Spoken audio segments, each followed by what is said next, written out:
Sunken Treasure by Gail Gibbons. Read by Robert Morse.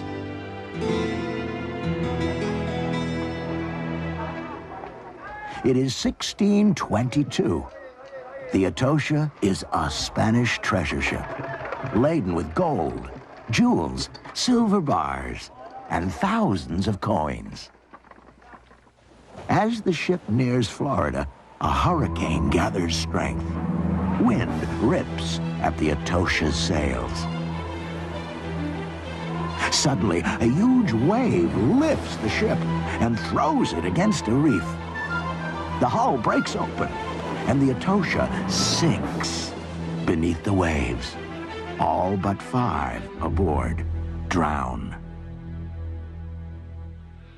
Spain wants its treasure back. Search ships are sent out, but the Atocha cannot be found. Hundreds of years go by.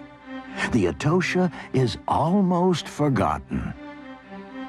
In the early 1960s, a man named Mel Fisher reads about the Atocha.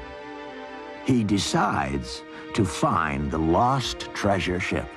He takes search boats to where it is believed the Atocha went down. The boats are fitted with modern equipment for exploring the ocean bottom. When the instruments register a hit, divers go down to investigate. Large, elbow-shaped pipes, called mailboxes, are swung into place. The mailboxes are Mel Fisher's invention. The whirling of the boat's propellers forces water through the mailboxes, blowing large holes in the sand. If anything is buried, it will be uncovered. But nothing from the Atocha is found. Mel Fisher asks an expert to look through Spanish shipping records from the 1600s. The expert discovers a new clue about where the team should look, and he finds a cargo list that tells what the Atocha was carrying. In 1971, a huge anchor, several muskets, and gold bars and chains are found. But there is no way to prove they are from the Atocha. 2 years later, 3 heavy silver bars are recovered. The bars, with their markings, match up with the Atocha's cargo list. Now they have proof. It takes 12 more years until the divers finally find the mother lode, the main treasure of the ship. Before the divers bring anything up, a marine archaeologist makes a record of the site. A grid of plastic pipes is laid down. The divers take pictures and make drawings square by square. Each square of the grid is numbered. That way, the exact position of each timber, coin, and artifact is recorded. Later, archaeologists and historians will use this information to learn about times past. Now the treasure can be brought up. Crew members lower baskets over the side to divers. The divers gently fan the sand with their hands and use an airlift to carefully suck the sand away. Each piece of treasure must be accounted for.